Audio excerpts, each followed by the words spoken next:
recoger mi Biblia, que está más o menos así. Las cosas se parecen a nuestra. Sí, no. No, señor. El gran reformador Spurgeon dijo que una Biblia hecha pedazos generalmente pertenece a una persona que no lo está. En mi país dicen otra cosa. Sí. Escuche, que en el país de él dicen otra cosa. Debe ser que Spurgeon no era chileno, ¿verdad? Seguro. Ok. Ni salvadoreño tampoco. Diga. Ok, amada iglesia, amada familia iberoamericana. Realmente mi experiencia como ministro del Señor y como superintendente estos años ha sido hermosa al pertenecer a una familia tan grande, hermanos. Ha sido tan agradable encontrarnos en estos eventos o visitar algunos países y sentir que uno está en casa, hermano. Es tan hermoso uno ir a Perú y sentir que los hermanos peruanos te hacen sentir en casa, ir a Costa Rica, sentir que te hacen, que te tratan como de la casa. A cada país, hermano, Panamá es una bendición. La familia wesleyana es eso, somos una familia. Por eso me siento bendecido. Hoy, hermanos amados, nos corresponde con el pastor José Maquela, que clasificaron al Mundial por primera vez. Felicitaciones. Pero más felicitaciones porque el técnico es colombiano. No, pues con toda humildad. No están trabajando hoy.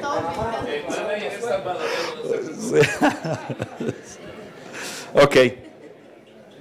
Con el pastor José Maquela hemos venido trabajando desde algunos meses atrás sobre la importancia de esta plenaria. Creemos que esta, como todas las plenarias que vamos a recibir en este congreso, son supremamente determinantes para lo que viene, sobre todo para un desafío transcultural como lo que venimos recibiendo. Y acordamos al observar nuestra realidad latinoamericana, hispana, iberoamericana, al poder observar la realidad de la iglesia wesleyana en los diferentes países, llegamos a una conclusión que definitivamente como iglesia wesleyana y como iberoamericanos necesitamos comenzar a generar un cambio en la cultura, cambio en la estructura pensante de la iglesia del Señor. Entonces hemos llamado a esta conferencia o a esta plenaria desarrollando una cultura de generosidad. Diga conmigo, desarrollando una cultura de generosidad. Cuando hablamos de desarrollo, estamos hablando de algo completamente intencional. De manera intencional, cada pastor y cada líder debe asumir la tarea, asumir el trabajo de desarrollar en su iglesia, en el liderazgo de su congregación, desarrollar una cultura de generosidad, contrario a la cultura de pobreza que nos han sembrado como hispanos. Como latinos siempre estamos diciendo, no tengo, no hay, mi país es pobre, mi familia es pobre, no hay, no puedo, no tengo.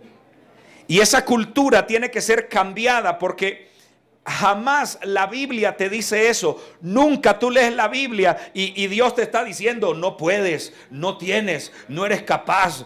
La Biblia no te dice eso. Pero hablar de una cultura de generosidad nos lleva a confrontar una realidad nuestra, muy nuestra, que no significa que no es ajena a otras partes del mundo. Teológicamente, la iglesia iberoamericana se mueve en medio de dos extremos, o se mueve entre dos extremos. Uno el llamado evangelio de la prosperidad.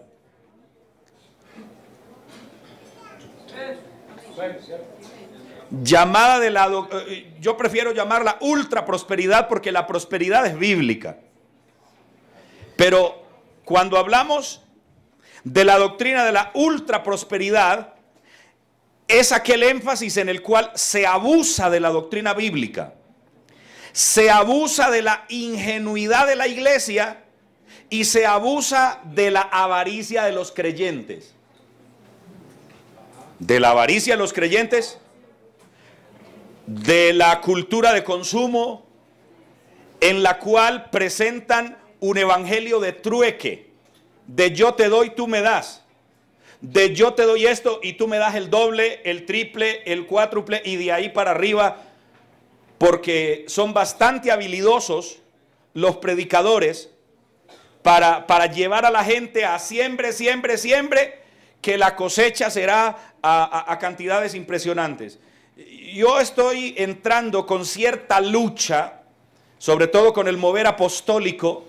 Comienzo a distanciarme de un movimiento del cual yo fui muy cercano, al comenzar a observar una cantidad de huecos impresionantes en este modelo y ver las enormes fortalezas de lo que es el mover denominacional.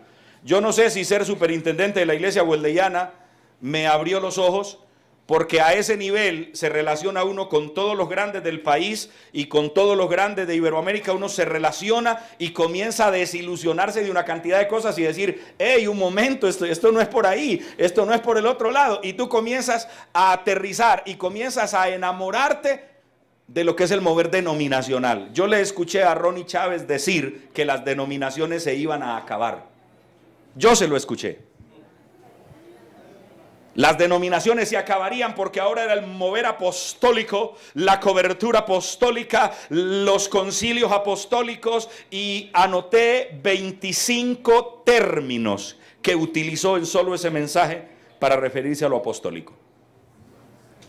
Comencé a distanciarme al ver algunas cosas de ello. Entonces, se abusa de la avaricia de los creyentes que dan grandes ofrendas esperando recibir una mayor cosecha a cambio. Y he tenido en mi oficina pastoral montones de creyentes desilusionados de que no funcionó el trueque. Levánteme la mano los pastores que han tenido que asesorar a gente decepcionada, que dieron tanto y no les devolvieron tanto, que dieron una ofrenda, que vendieron la casa, que vendieron no sé qué y la tal cosecha no llegó. Por el invierno puede ser. ¿Podría ser el huracán? Sí, el huracán. De pronto.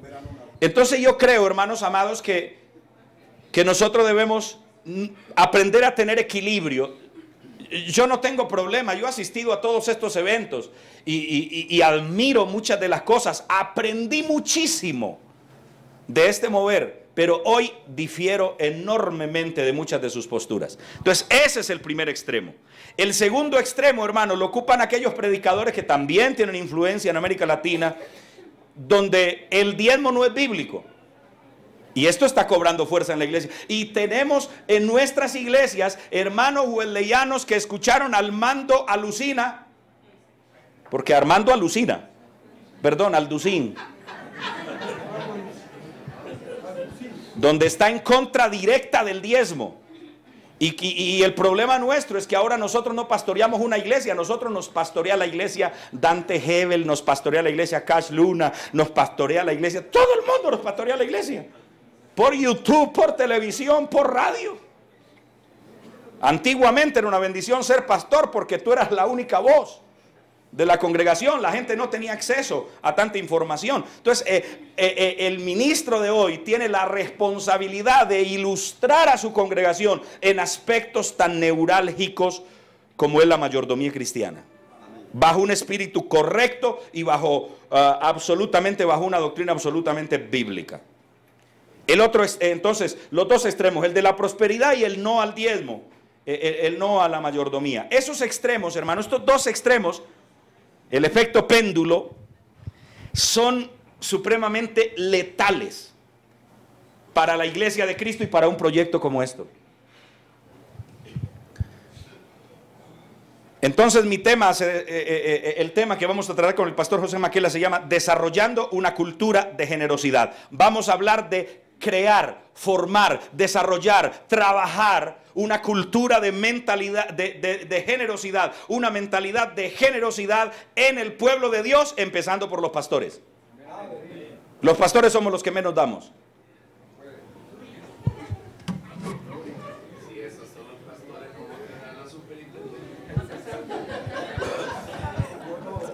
No se metan en esos terrenos, hermano René. Menos mal que se va a ir de Colombia.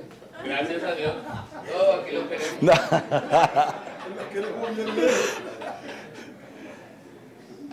Cuando hablamos de desarrollar, tiene que ver con un trabajo intencional, persistente, insistente, resistente y nunca desistente. Para que me salga en verso. ¿Qué es cultura? Voy a tratar, es muy amplio, pero voy a tratar de resumir en dos conceptos qué es cultura. Dicen los que saben que cultura es el conjunto de conocimientos, ideas, usos, vestuario, comida, tradiciones, costumbres que caracterizan a un pueblo, a una clase social o a una época determinada. Proviene del latín cultus, que hace referencia al cultivo del espíritu humano y de las facultades intelectuales del hombre. En general, la cultura es una especie de tejido social que abarca las distintas formas y expresiones de una sociedad determinada. Eso es cultura. ¿Qué es generosidad o qué es una persona generosa?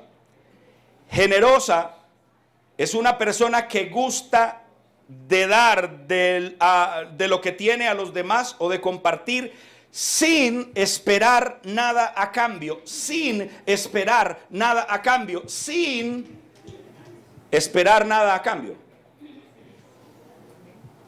No soy generoso cuando yo te doy 5 esperando que me des 20. No, eso es egoísmo, porque yo sé que me conviene darte, porque yo sé que tú me vas a devolver después.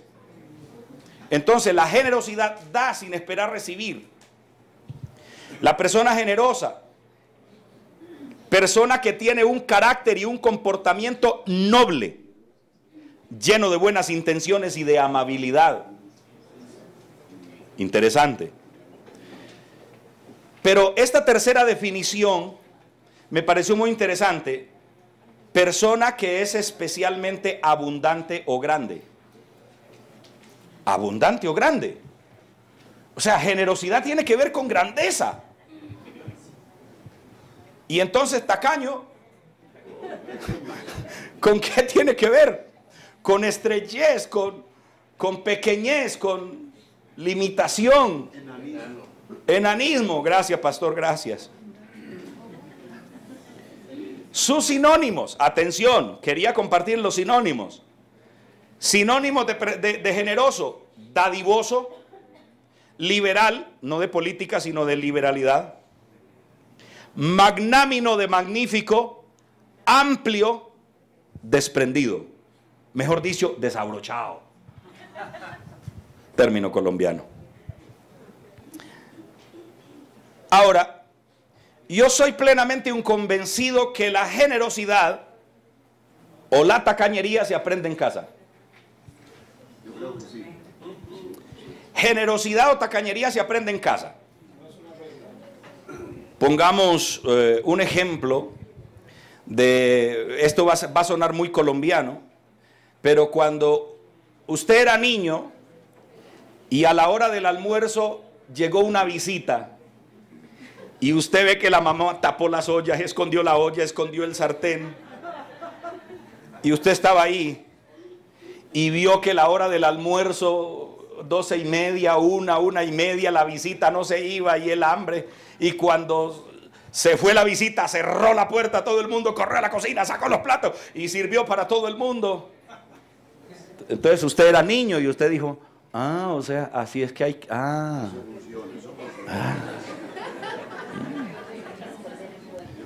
Si cuando usted era niño y vio que la visita llegó antes del almuerzo, y a la hora del almuerzo, una costumbre muy colombiana, se colocaba la escoba patas arriba detrás de la puerta. Sí, en otros países pasa lo igual. Ok, entonces, la escoba patas arriba detrás de la puerta era un agüero para que se fuera rápido la visita. No llegaran las suegras. ¿Verdad? Se fueran volando. Ok. Pero si por el contrario cuando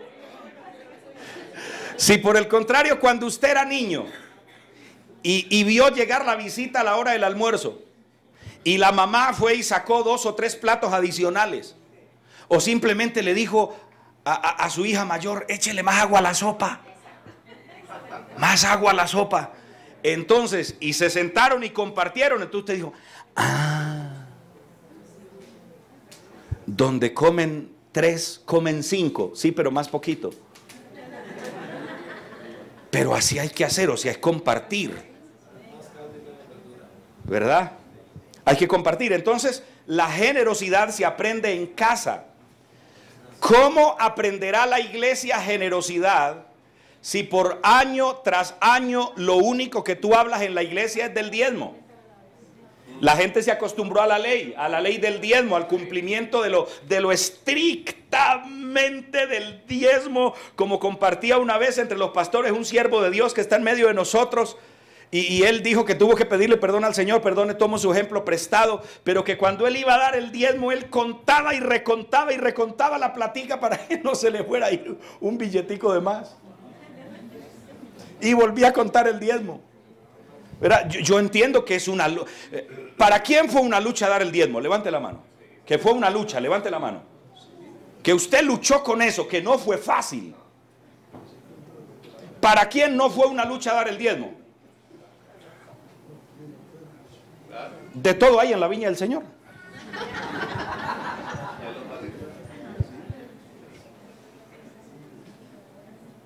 Entonces llegué a una conclusión al leer las Escrituras. Solo aquellos que les ha sido revelada la generosidad de Dios aprenden a ser generosos. Si la generosidad de Dios me es revelada, entonces yo seré generoso sin ningún problema. Pregunto, ¿Dios es generoso? Amén. Porque de tal manera amó Dios al mundo que ha dado a su Hijo unigénito para que todo aquel que en él crea no se pierda, mas tenga vida eterna. Mas Dios muestra su amor para con nosotros en que siendo aún pecadores, Cristo murió por nosotros. ¿Eso es generosidad? Sí, señores. El alma generosa será prosperada. Ay, pero no se me adelante, hermano. Okay.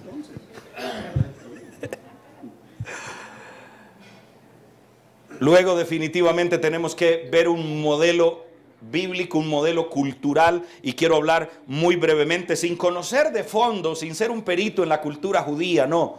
Pero lo que la Biblia y la historia nos muestra de un hombre como de un pueblo como Israel, hermanos, es que tan sencillo como una lectura rápida del libro de Levíticos le deja a usted la siguiente conclusión, los primeros capítulos. Israel tenía múltiples ofrendas. Entre los tipos de ofrendas judías estaban los holocaustos, Levíticos capítulo 1. Las ofrendas de granos, Levítico capítulo 2. Las ofrendas de paso de bienestar, Levíticos capítulo 3. Las ofrendas de purificación, Levíticos capítulo 4. Y las ofrendas de reparación, Levíticos capítulo 5, 14 hasta el capítulo 6. Algunas de estas ofrendas del libro de Levíticos eran ofrendas voluntarias y espontáneas. Pero otras ofrendas eran de carácter ¿qué? Obligatorio. Obligatorio.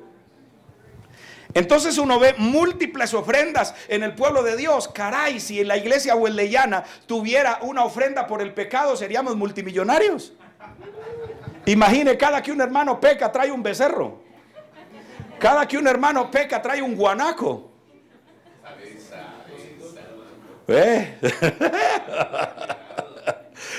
Cada domingo una oveja, un chivo, una ofrenda. Eso construiríamos iglesias, evangelizaríamos el mundo musulmán muy rápido.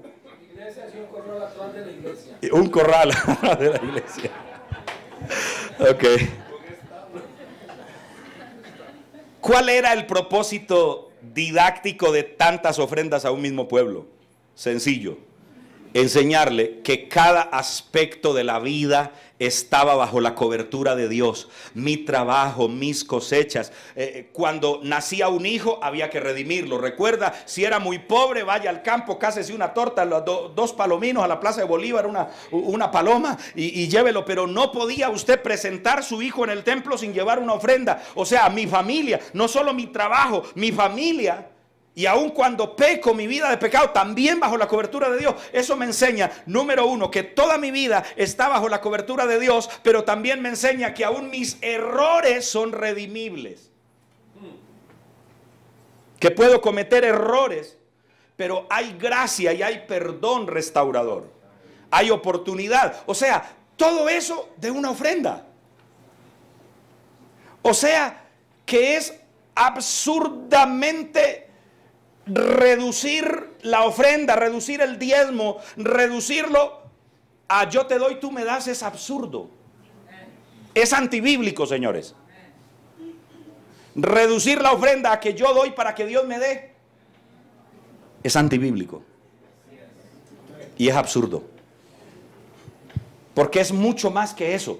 El diezmo, la ofrenda, la primicia, la ofrenda de acción de gracias. Entonces el pastor no puede limitar su iglesia solo a diezmo y ofrenda. No, la Biblia habla de primicia. Usted habla de la ofrenda pro construcción, de la ofrenda misionera, de tantas ofrendas, y la gente tiene una oportunidad de dar. Pero es que no me gusta pedir dinero. Si usted cree que está pidiendo dinero, usted tiene un problema mental, usted tiene un problema de formación teológica. Un pastor no pide dinero, un pastor da oportunidad a la gente de invertir en el reino de Dios. A menos que esté pidiendo para él. Si está pidiendo para usted, tiene problemas. Entonces escuché a un pastor, hermano, me contaron recién. Este pastor, hermano, estaba pidiendo para un proyecto de la iglesia. Para un proyecto de la iglesia, y la gente donó, y la gente donó, y el hombre se compró una camioneta nueva. Entonces vinieron los hermanos de la junta y le dijeron: pastor, ¿y qué pasó con el proyecto, con el dinero, el proyecto misionero? Y él dijo: estoy andando en eso.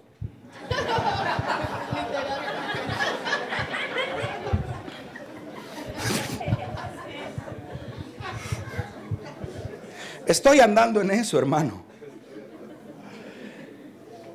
Entonces, tantas ofrendas a un mismo pueblo buscaba enseñarle que toda la vida integral de una persona, su familia, su trabajo, todo está bajo la cobertura de Dios. Pero segundo, buscaba desarrollar una cultura de generosidad.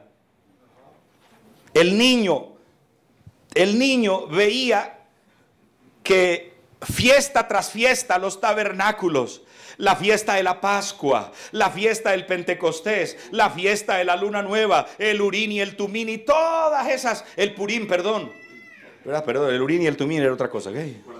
Tú sabes. Entonces el niño crecía viendo a su papá trayendo la ofrenda, y cuando, pero ¿qué pasa en nuestras iglesias? El niño llega de la escuela bíblica, de la iglesia infantil: papi, la ofrenda. Y el papá hace esto.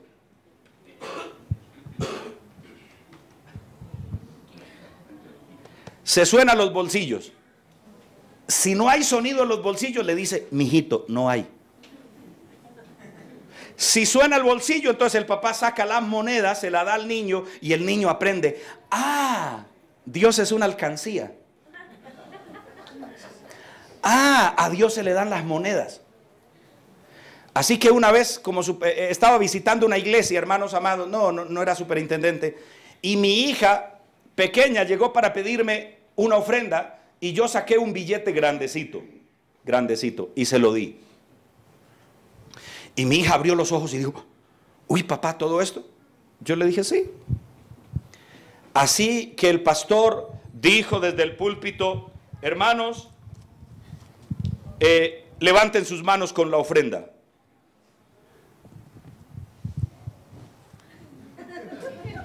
Y mi hija levantó su mano con el billete de alta denominación, así. Ella estaba orgullosa de darle a Dios un billete de alta denominación.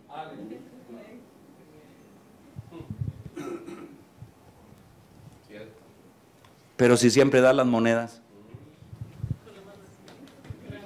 Hermano, ofrendas sonoras. Ofrendas sonoras. ¿Y por qué no una ofrenda silenciosa? De esa que no suena al caer. Ok.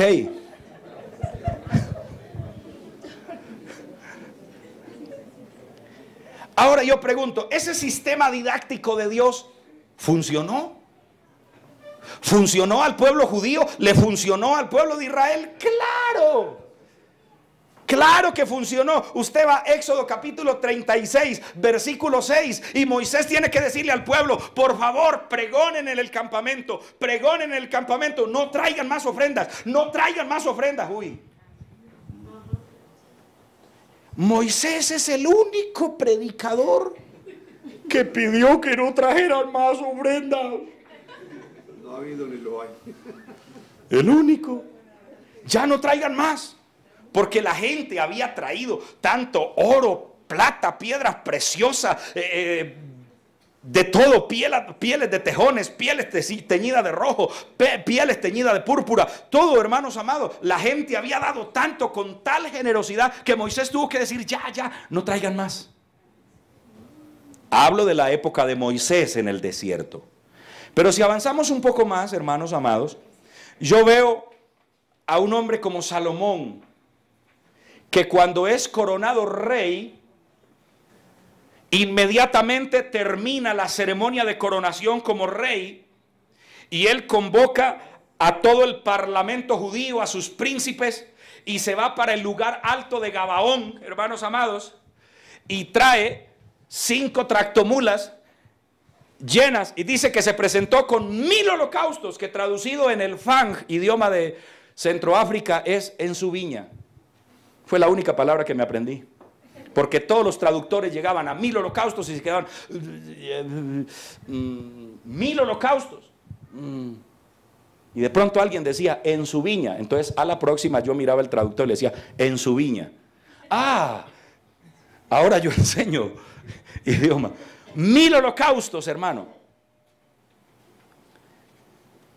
¿De dónde lo aprendió? ¿En dónde aprendió Salomón a ser generoso? ¿Con quién? David, su padre. Si usted quiere leer Crónicas 29, él dice, además de esto, por cuanto tengo mi afecto en la casa de Dios, yo guardo en mi tesoro particular cosas de oro para las cosas de oro y de plata para las cosas de plata, piedras preciosas, piedras negras, piedra de mármol, en gran abundancia, además madera, en gran abundancia, que lo he dado para la casa de Dios. No había cuenta, dice la Biblia. No había, hermano. Entonces cuando Salomón es coronado rey, el hombre se presenta en la presencia de Dios con 1000 holocaustos. 1000 holocaustos. Dios desde el cielo dice, wow, con este tipo puedo trabajar. Si esa es la ofrenda de entrada, imagínese la de la salida. O sea, cualquiera que le entrega a Dios 1000 holocaustos, si le da 1000 holocaustos, es capaz de darle cualquier cosa. Amén. Y yo le enseño a la iglesia, si tú no le entregas a Cristo el bolsillo es porque no les ha dado el corazón. Yo le propongo, pastores, a todos los hermanos que vayan a bautizar, bautícelos con la cartera. No ve el problema, sacan las llaves, sacan el celular, sacan la billetera, la dejan allí y lo bautizan. No, hay que bautizarlo con llave, con celular, bautizarlo con todo para que quede bautizado la cuenta, quede bautizada la tarjeta de crédito, quede bautizado de una vez todo. No les pareció buena idea. Pues yo solo doy ideas. Hay gente que supuestamente le entregó a Cristo el corazón, pero no le entregó el bolsillo. Jesucristo dijo, donde esté tu tesoro, allí estará tu corazón. Si mi tesoro está con Cristo, mi bolsillo está con Él. Mi corazón está con Él. Amén, amén. Y cuando uno pasa a segundo de Crónicas capítulo 31, el rey Ezequías, hermanos amados, comienza el proceso de restauración del templo, no solo restauración del culto, no solo la restauración del culto, el rey Ezequías restaura el diezmo y restaura el servicio en la casa de Dios. Y cuando el rey Ezequías va a ver Hermano, todo era por montones, montones, por montones. Y él dijo, ¿qué son todos estos montones? Todo era por montones. ¿Qué son todos estos montones? Los sacerdotes dijeron, es que desde que el pueblo comenzó a traer los diezmos a la casa de Dios, hemos comido, nos ha saciado y ha sobrado todo eso. Montones. Vaya, pregúntele a muchos pastores, hermano, que no se ganan ni un salario mínimo. Ni un salario mínimo. ¿Culpa de quién? ¿De Dios? No, culpa de él porque no le enseñó a los 3 o 4 o 5 de su pueblo a diezmar fielmente.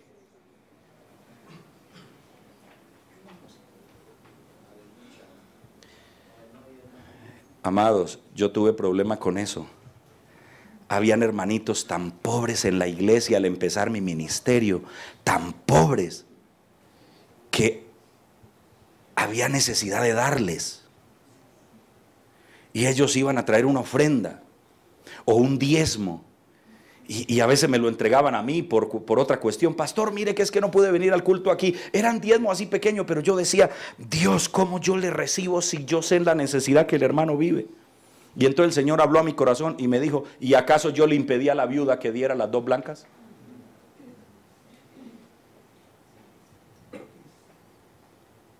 La puso de ejemplo. Pero no le devolvió el billete, no le devolvió las 2 blancas. Entonces, hermano, nadie es tan extremadamente pobre que no pueda dar. Nadie que no pueda darle a Dios.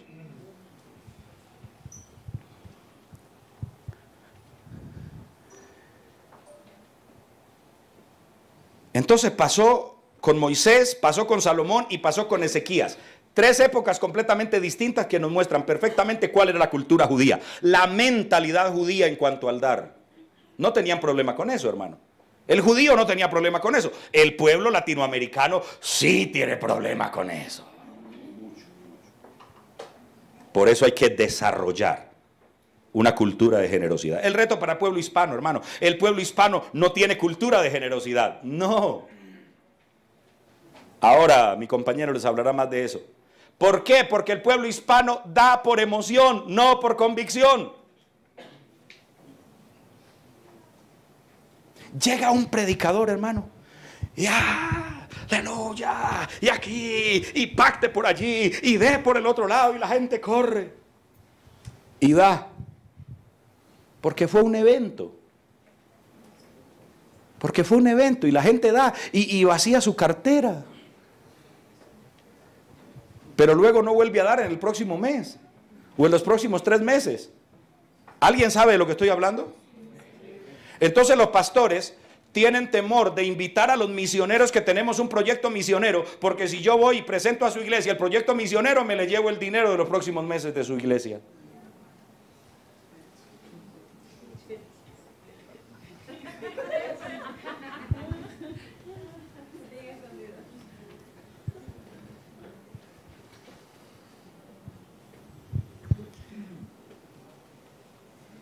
El pueblo hispano es bueno para dar ofrendas únicas, pero no las sostiene a largo plazo.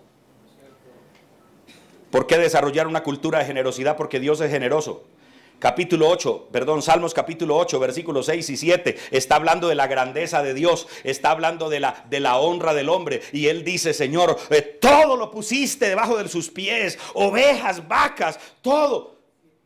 La generosidad de Dios. Lo único que Dios se reservó fue un arbolito. ¿Aló? Lo único que se reservó de su creación fue un arbolito. Y el hombre le metió la mano. Ve lo atrevidos que somos. ¿Por qué desarrollar una cultura de generosidad? 1, porque Dios es generoso. 2, porque el alma generosa será prosperada. Y 3, porque la cultura se torna en disciplina, y es aquí donde nosotros fallamos. Déjeme concluir con lo que fue brevemente, lo que fue mi experiencia de reunir fondos para un proyecto de corto plazo como fue África. Y lo que ha sido esa misma experiencia para reunir fondos para un proyecto de largo plazo como es Florida. Cuando llega el proyecto África, hermanos amados, empezamos a compartir con los amigos, a compartir con la iglesia, a compartir con la gente este desafío de ir a África, de apoyar la obra, de ir más allá. Y la gente, hermano, comenzó a ofrendar y la gente ofrendaba. Hasta gente no de la iglesia wesleyana recibía alcancía. Gente de otras denominaciones, iglesias independientes, daban ofrendas para el proyecto África. Perfecto, fuimos y volvimos, gracias al Señor, se sembró una buena ofrenda allá, se motivó, llegamos con testimonio y amén, gloria a Dios, pero porque era un evento, porque era una ofrenda única. Pero ahora que estamos en el proyecto de Florida, entonces hacemos un proyecto, lo escribimos y decimos, hermano, ¿será que usted puede entregar una ofrenda pequeña durante todo un año? Durante un año. ¿Qué tal si le digo que son 3? Listo. Entonces mi experiencia, hermanos amados, el primer año hemos recibido y recibimos ofrendas únicas. Una persona, pastor, mire para el proyecto, pastor, y luego ofrendas personales. Pero hablando de donantes, hemos tenido, creo que 3 donantes fijos. 3. La Iglesia Wesleyana Nacional, pues porque soy el jefe. Pues porque le pregunto a la tesorera, hermana, ya consignó lo del proyecto Florida. Ay, pastor, se me olvidó. Entonces, ¿qué tal si no fuera el jefe? ¿Vamos viendo la cultura? Un donante, la Iglesia Nacional. 2 donantes, la Iglesia Central. Durante todo el año la Iglesia depositó una ofrenda. 2. 3 donantes, un amigo mío, un precioso hombre de Dios, que todo este año ha depositado una ofrenda mes a mes. Sagradamente ha depositado una ofrenda mes a mes. ¿Sabe por qué lo hace? Porque es misionero. Pastor, ¿ha habido alguna persona que para el proyecto Florida le haya dado una ofrenda de $5 mes a mes, mes a mes, mes a mes? No, solo uno. ¿Y usted cómo se va a sostener en Florida? Yo no sé. Pero yo le creo a Dios. ¿Y cuánto ha recogido, pastor? $10,000.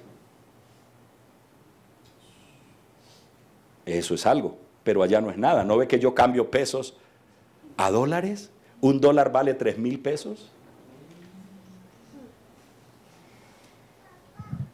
Entonces Dios me pone en el año 2017 a enseñarme que Él depende de mí.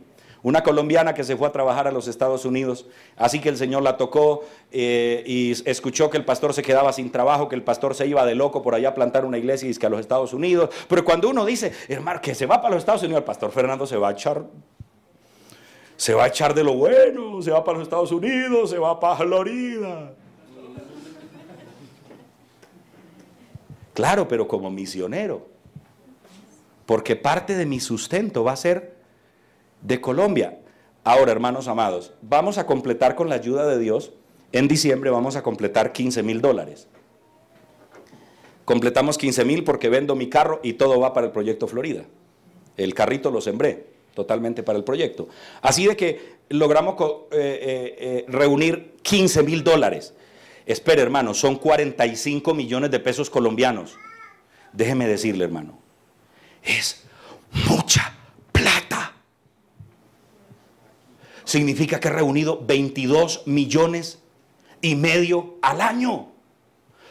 Eso es mucha plata para un proyecto que no ha comenzado.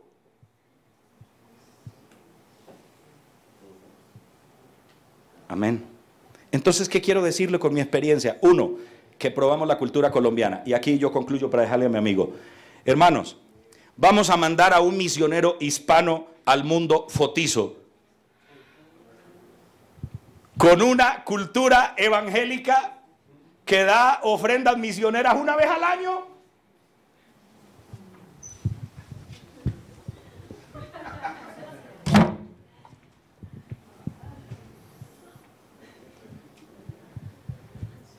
Está aquí el reverendo Luis Azofeifa, la pastora Anita Carrión, nuestra primera experiencia iberoamericana de enviar un misionero a otro continente.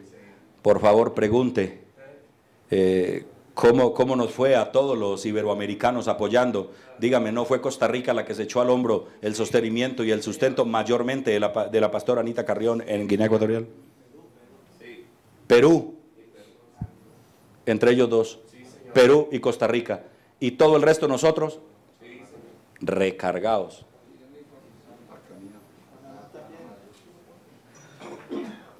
Ahora le pregunto, ¿estamos listos para mandar misioneros a largo plazo? No. Pastor Edgar, ¿lo abandonamos en el campo misionero? No, pero diga duro, hermano, ¿lo abandonamos en el campo misionero? Hermano Omar, ¿lo abandonamos en el campo misionero? Sí. ¿Quién? Los colombianos. Por mi culpa, por mi culpa, por mi gran culpa. 30 Ave María. ¿Vamos a enviar misioneros al mundo musulmán para abandonarlos? Ah, el pastor anoche predicó que las misiones son un riesgo. Señores, mire, si nosotros no damos para un proyecto misionero a los Estados Unidos, no damos para ningún otro proyecto. ¿Por qué, pastor? Porque a los Estados Unidos le debemos lo que somos. El evangelio nos llegó de allá.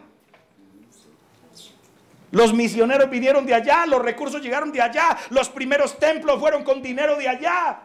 Y nosotros no le hemos dado un peso. Si no damos para un proyecto en los Estados Unidos, no damos para un proyecto en ninguna parte. Porque con ellos estamos en deuda. Con el mundo musulmán no estamos en deuda. Estamos en bravos porque tumbaron las Torres Gemelas y por ISIS y no sé qué. Y tenemos todo un concepto. ¿Alguien sabe de lo que estoy hablando o no? ¿Cómo son vistos los musulmanes en nuestra cultura iberoamericana?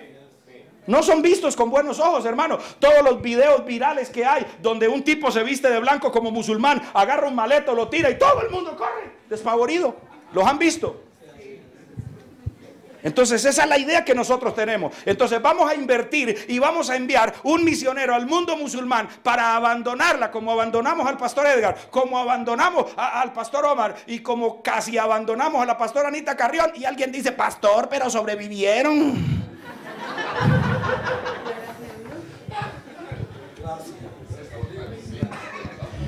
Entonces aquí es la enorme enseñanza para cada hombre y mujer que está recibiendo un llamado a ir más allá. Dios te puede abandonar el hombre, te puede abandonar tu iglesia. Dios no te abandona y por eso es que yo me voy de Colombia, hermanos amados, por un llamado de Dios. Si no fuera un llamado de Dios, ¿qué necesidad tengo irme donde se come arepa, bandeja paisa, ajiaco santafereño, chorizo, donde se pasa bien? No tengo ninguna necesidad de irme. Pero el llamado de Dios es imperativo. Amén, amén, amén.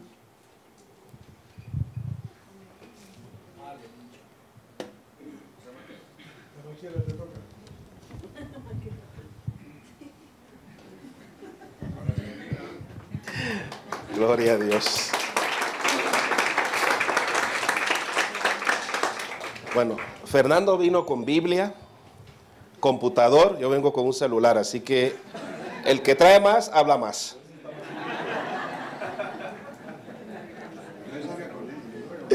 Gloria a Dios. Fernando ha dicho una gran verdad. Hemos tenido experiencias negativas, pero las experiencias negativas nos enseñan. Las experiencias negativas nos ayudan a aprender. Y estamos desafiados a enviar misioneros al mundo transcultural, ¿o no? ¿Sí o no?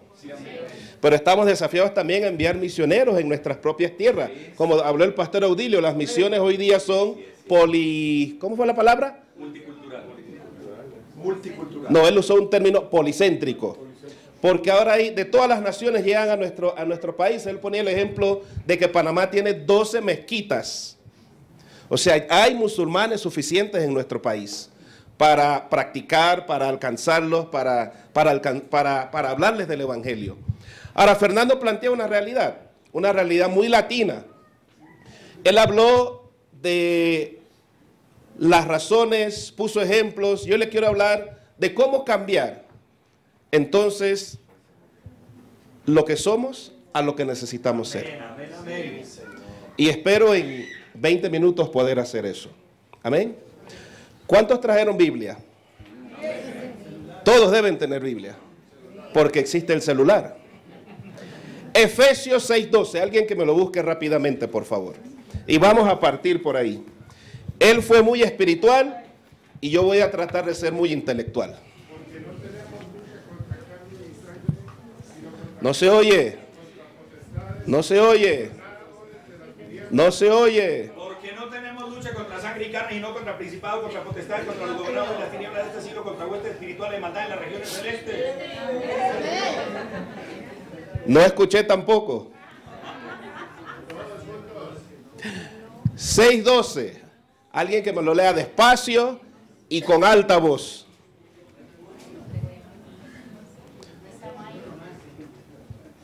Dígalo, Claudio, dígalo. Porque no tenemos lucha contra carne y sangre, contra sangre y carne, sino contra principados, contra potestades, contra los gobernadores de las tinieblas de este siglo, contra huestes espirituales de maldad en las regiones celestes. ¿Cuántos pastores hay acá? ¿Cuántos han predicado acerca de ese versículo? Y hablamos de las tinieblas, y hablamos de la lucha espiritual, de la guerra espiritual, lo usamos para hacer guerra espiritual. Pero cuando usted lee ese pasaje está en el contexto donde Pablo está hablando de los deberes de padres con hijos, de los deberes de esclavos con amos, amos con esclavos. Es un contexto muy terrenal, donde Pablo está diciéndoles, en ese pasaje hay que luchar contra la cultura imperante en ese momento que había en ese pueblo. Amén. Eso es lo que Pablo está diciendo. No hagamos, padres, con nuestros hijos lo que hacen los otros. Amos, no hagan lo que hacen los romanos con los esclavos. Los esclavos eran personas de segunda categoría. Todo el que no era romano era persona de segunda categoría. Era desechado. ¿Qué hacemos nosotros como cristianos? Hemos desarrollado una cultura, como bien dijo Fernando, donde hemos enseñado a diezmar por obligación, pero no a ser generosos. Amén. Tomamos versículos bíblicos, los utilizamos mal y enseñamos mal en las iglesias porque hemos enseñado que el diezmo es el deber del creyente y no que Dios demanda de nosotros ser generosos. ¿Cuál fue la definición que dio Fernando de cultura? ¿Alguien recuerda? Costumbres, tradiciones, prácticas que definen a un pueblo, a una generación, a una persona. ¿Cuál es la práctica nuestra? Llegamos los domingos a la iglesia. Hay todo un tiempo de alabanza, todo un tiempo de adoración. Lloramos, cantamos, nos desmayamos, nos compungimos, nos tumban. Hacemos un alto y vamos a recoger la ofrenda. Hermanos, la ofrenda no se recoge. La ofrenda se presentaba. Y toda la parte esa espiritual, emocional, se fue en ese momento. Se fue. Entonces viene el pastor a predicar, a veces hay que cantar un canto para volver a meter al pueblo en sintonía, decimos. Y predica el pastor. Algo espiritual, algo medio espiritual, algo no tan espiritual, y luego la palabra que es espiritual. Hermano, es un error. ¿De dónde hemos sacado eso? ¿Usted se ha preguntado alguna vez? ¿De dónde hemos sacado esas prácticas? Porque las llamamos prácticas evangélicas.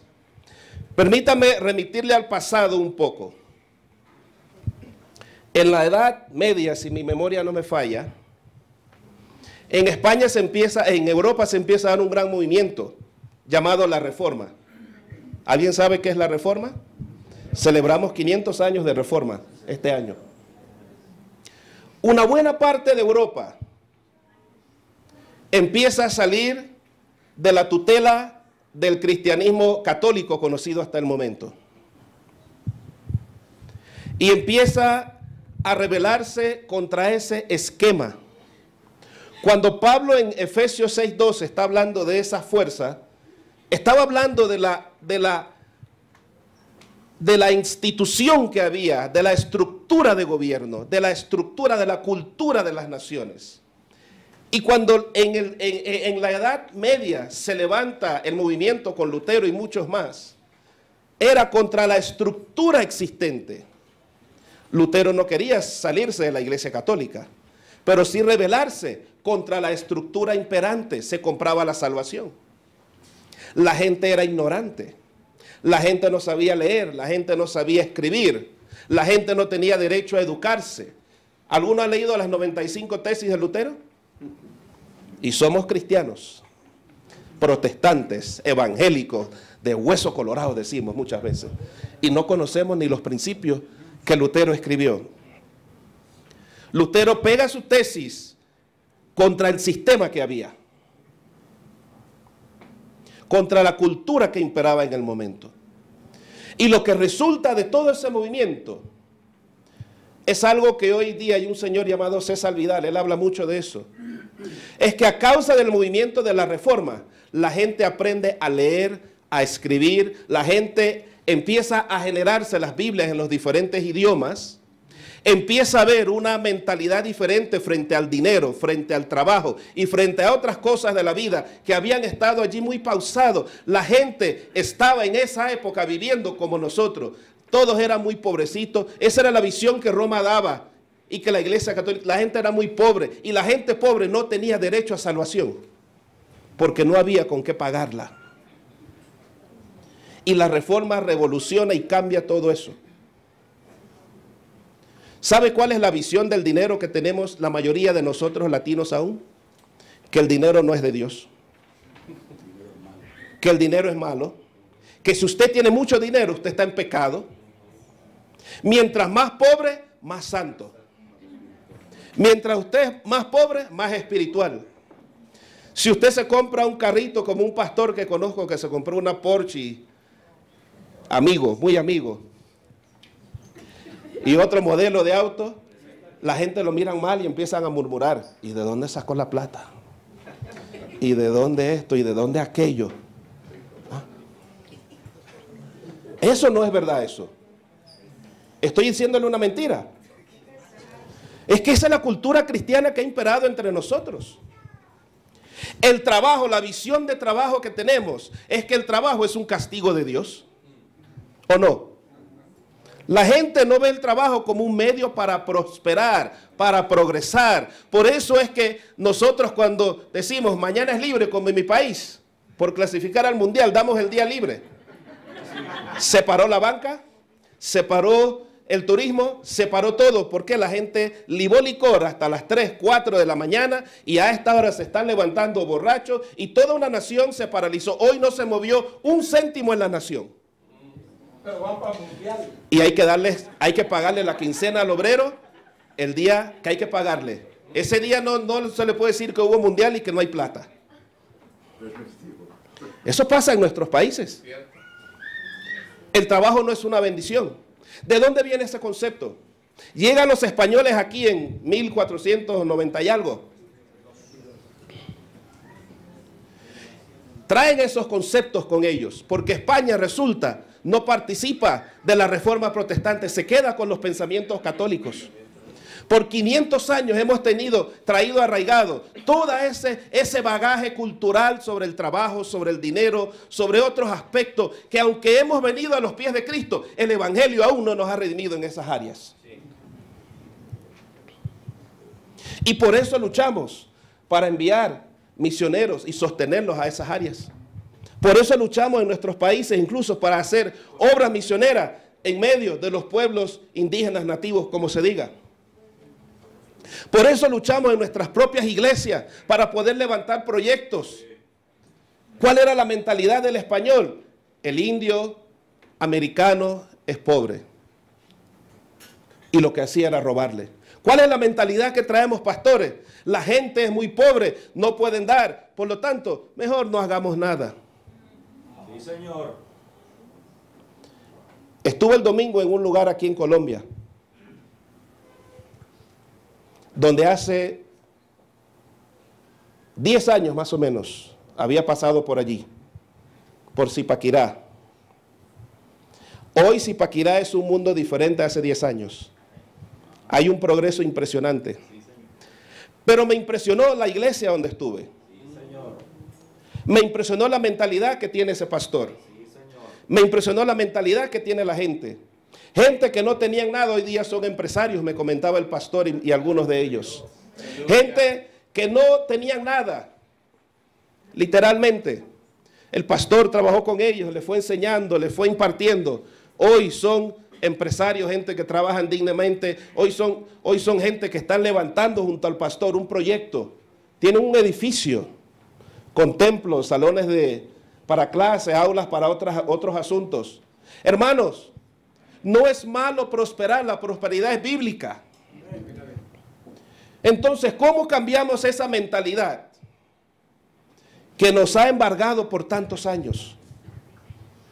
Yo meditaba sobre ese asunto y decía, Señor, la enseñanza es buena, ¿sí? Hay que enseñar. Hay que enseñar mayordomía, hay que enseñar a ser administradores,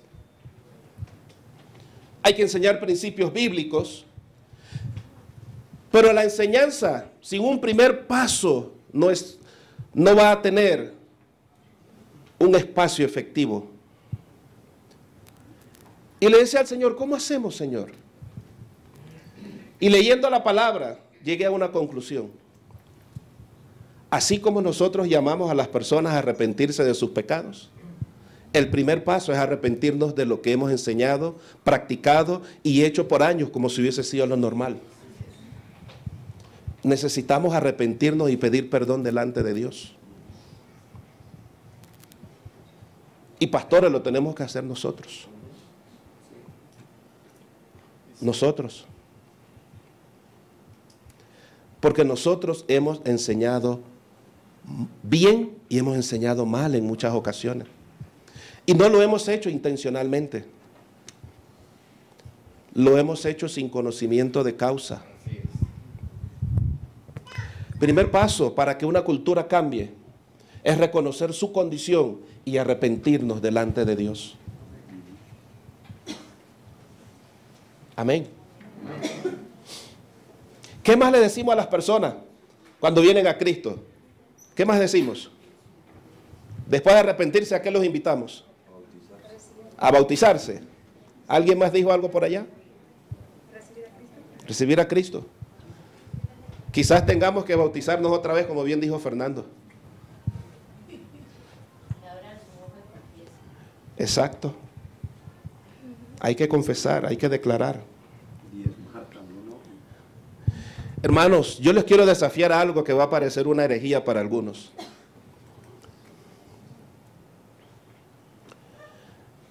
No enseña a la gente el diezmo y la ofrenda. Enséñale a la gente a ser generosa. Dentro de esa enseñanza cabe el diezmo y la ofrenda. Pero el enfoque no es en el diezmo, el enfoque es en la generosidad. Y eso abarca diezmo, abarca ofrenda y abarca, como bien dice el apóstol Pablo cuando habla en 2 de Corintios 8, se dieron a sí mismos primeros los de la región de Macedonia. Cuando la persona, como el término que usó Fernando, cuando usted aprende generosidad, cuando usted es, ¿cómo fue la palabra que usaste? Cuando... No. Cuando la generosidad se revela, usted puede ser generoso. La gente tiene que aprender a darse primero. Amén. Amén, amén. No pensar solo en lo material. El punto aquí no es lo material. El punto es a darse primero a la generosidad. En el esquema de Dios, en los principios del reino de Dios, la pobreza es mala. Sí. Amén, amén. Sí, Señor. La avaricia es mala. Amén, amén. En el esquema del reino de Dios, en el mundo que Dios le estaba preparando y le quiso preparar a los hebreos, no cabía que hubiese gente muerta de hambre. ¿Cuántos dicen amén? Amén. Cierto, ¿verdad, Maynor? Prestarán y no pedirán prestado. Ajá, ¿y qué más? Porque hay una parte que Fernando no dijo de lo que Dios le dijo a Israel. Y eso lo encontramos en el libro de Ruth. Cuando Boaz trabajaba la viña, ¿qué dijo Boaz? No recojan todas las espigas, dejen para que los pobres puedan recoger, para que tengan que comer. En el esquema de Dios no había pobreza. Y entendamos otra cosa. El asunto no era extendiendo la mano para que me den.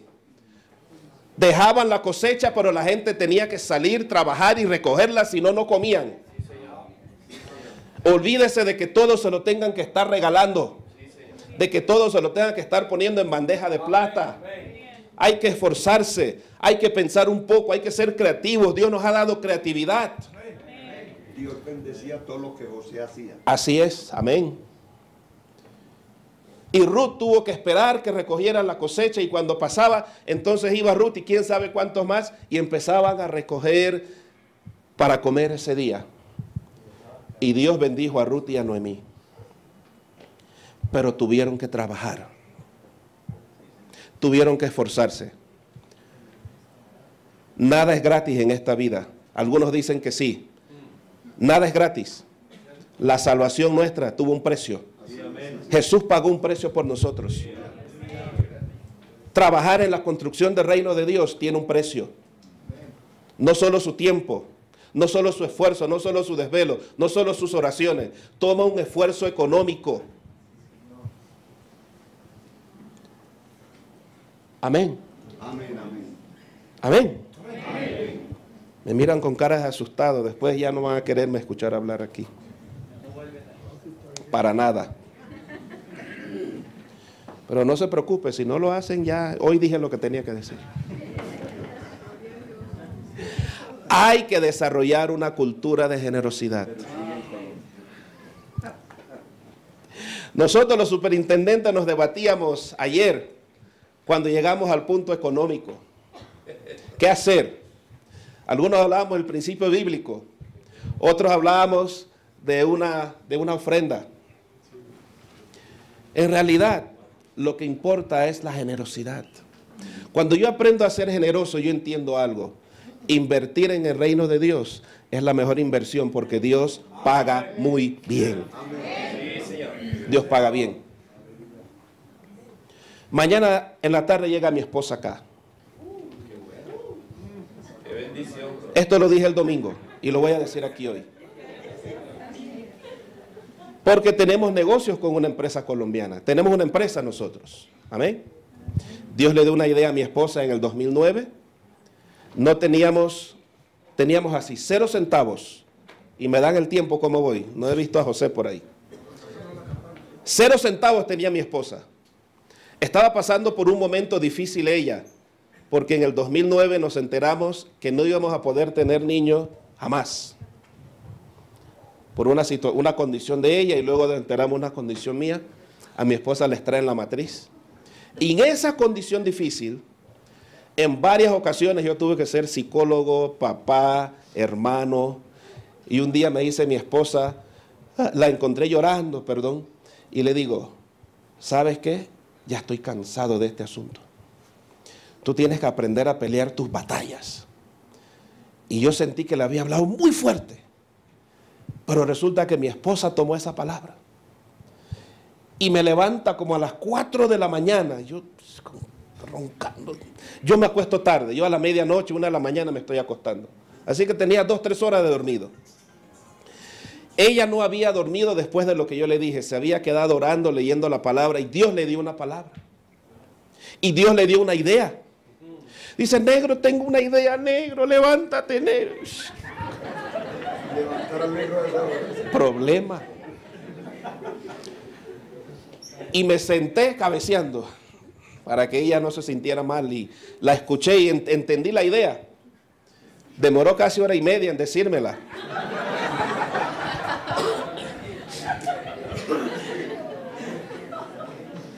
Y me dice, tengo una idea, negro. Voy a hablar con la profesora fulana de tal, de un colegio que ella había atendido cuando era vendedora del Grupo Carvajal. Y se vistió y salió al colegio y fue a hablar. Y le propuso la idea que Dios le puso en su corazón. Y la directora del colegio le dice, acepto tu idea, Mariquel. ¿Y sabes por qué la acepto? Porque creo en ti, creo que eres una persona honesta, creo que eres una persona de Dios y creo que puedo confiar en lo que tú vas a hacer. Esa aceptación involucraba que varias empresas de Panamá nos tenían que entregar textos escolares por más de $200,000 sin tener un solo centavo. 0. Y esa directora levantó un teléfono al frente de mi esposa y le dijo, fulano de tal empresa, el otro, esos libros se los van a dar a la señora Mariquel. Ella va a administrar la venta de mi colegio este año y todos se lo van a dar y se lo van a dar a crédito. Wow. Aleluya. Eso lo hace Dios. Y desde el 2009 hemos tenido ese negocio. Y lo que hacemos, y los pastores lo saben que están aquí, de Panamá, bendecimos la obra. Hemos bendecido a muchos pastores. Hemos bendecido la obra del Señor. Hemos recibido hermanos en nuestra casa, los bendecimos, los cuidamos, los guardamos. Hay pastores donde hemos ido, hemos viajado y los hemos bendecido cuando Dios nos toca y nos muestra esto. Haría que ese varón o esa mujer sean bendecidos. Y lo hacemos. Porque hemos entendido que lo que Dios ha puesto en nuestras manos no es nuestro. Es de Dios y es para usar en su reino. Amén. Y mi esposa ha sido muy diligente y muy trabajadora. Y yo he estado en eso también con ella. Por eso mañana, ella llega mañana, el viernes, no vamos al paseo. Vamos a firmar un contrato con una empresa colombiana. Porque el Grupo Carvajal en Colombia lo compró el Grupo Santillana. Y nosotros representábamos a Norma en Panamá. Ya hasta enero ya no. Ahora vamos a trabajar con la firma Educare, que es colombiana. Amén. Entonces, hermano, usted necesita una idea de Dios muchas veces. Aquí hay entre nosotros, en sus iglesias, hay hermanos que tienen el potencial. Eso lo descubrió el pastor Edison, allá en Zipaquirá. Allá estuvo el domingo. Por eso es que hay gente en su iglesia que hoy son empresarios.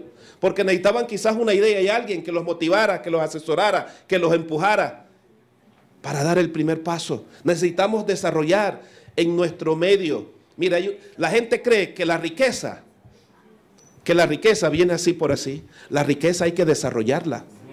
Eso lo entienden la gente de finanzas, la gente de los bancos. Los cristianos no hemos entendido eso. Hay que desarrollar riqueza para invertir en el reino de Dios. Así es. Y eso no es fácil. Hay contextos donde eso va a ser más difícil. El problema no es la cantidad. El problema es que la gente entienda que somos un recurso de Dios. Hay que cambiar la mentalidad. Yo me he preguntado, ¿cómo hace el pastor Henderson allá en Venezuela? Paz, me avisa cuando falta un minuto. ¿Cómo hace el pastor Henderson en ese contexto? Sí, señor. Donde cada vez el bolívar es peor, donde el gobierno no ofrece mucho. ¿Cómo hace la iglesia en Venezuela? Tengo amigos en Venezuela. Yo lloro y oro y lloro por Venezuela. Cuando pienso en mis amigos, tengo un pastor que lo llamo. Un día lo llamé y él me dice, yo no salgo de Venezuela. Porque ¿quién sostiene a esta gente?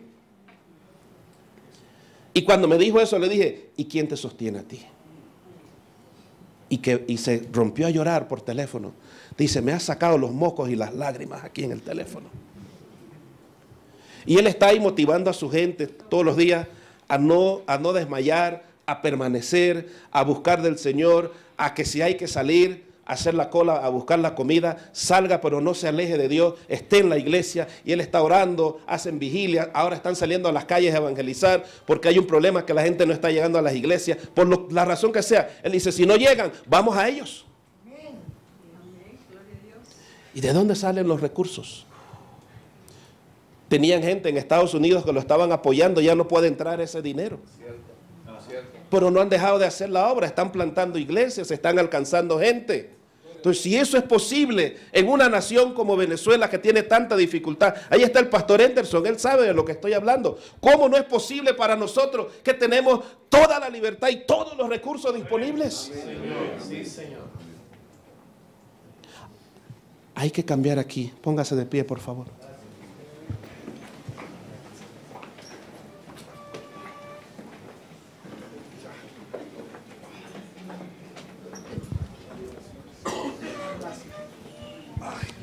Hay que cambiar de mente. Hay que cambiar de mentalidad, hay que pensar diferente. Nuestra lucha no es contra sangre ni carne, es de pelearse con la gente. Tenemos que cambiar es la estructura imperante en medio nuestro. Y no estoy hablando del esquema político, ni de que nos levantemos en una revolución, no me refiero a eso. Pero Dios ha dejado principios de su reino para que la iglesia pueda avanzar y no detenerse.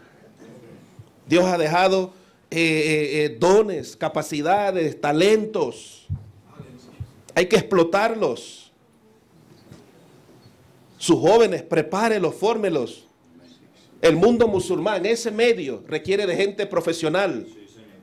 Un profesional cabe bien en ese medio. Pregúntale a los misioneros que están por aquí. Porque allá no es como acá, que me paro en un parque a predicar la palabra. Allá debo tener una profesión para poder entrar y allí voy sirviendo. Ese proyecto es un proyecto a largo plazo. No es que doy hoy y mañana no doy. Podemos quizás dar hasta 10 años, 15 y jamás ver un alma convertirse. Y si usted habla con los que han estado allá, los misioneros, ellos le dirán, en Jibacán pasado lo compartió uno, no sé cuántos años, antes de que uno se convirtiera.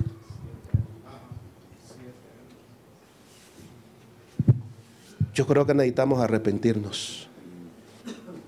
Y aquí voy a invitar a mi hermano Fernando. ¿Sabe? Hay gente que tiene una unción para cosas especiales. Yo reconozco para que tenga unción. Venga, diríjanos una oración donde nos pidamos perdón al Señor y nos arrepintamos. Amén. Padre,